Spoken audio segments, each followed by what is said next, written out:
All right, let's jump in. Topic of the day. How are we making money on co-living? How are you operating your business from the business owner's perspective, right?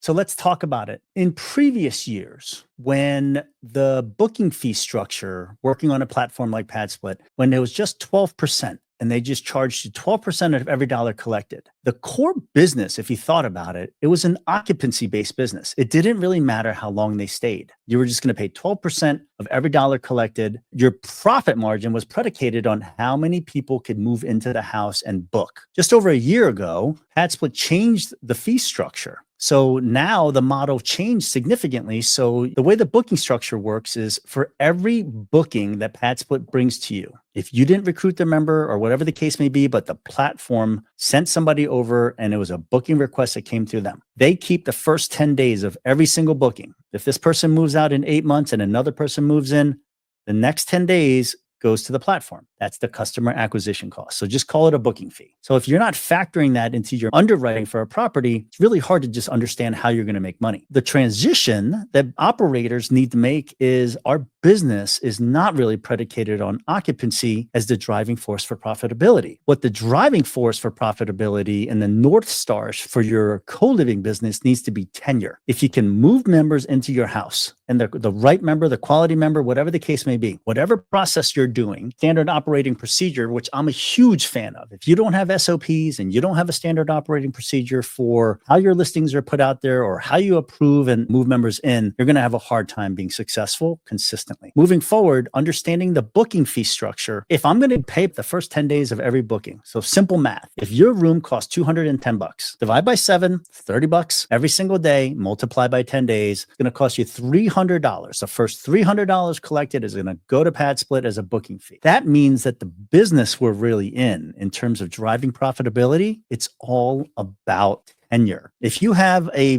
property that is charging more per room, let's say you're in Miami, let's say you're in Phoenix, or even if you're in Atlanta and you've got a really nice property, if it's a $300 a week room or $250 a week room, just do the math. Right? So you need to drive your business operations and make sure that you're curating a member experience that they want to stay. So how do you do that? There's so many different nuances around how to approach that, but that has to be your driving force in terms of how you run your co-living business to be profitable. And if you have any questions, feel free to reach out to me.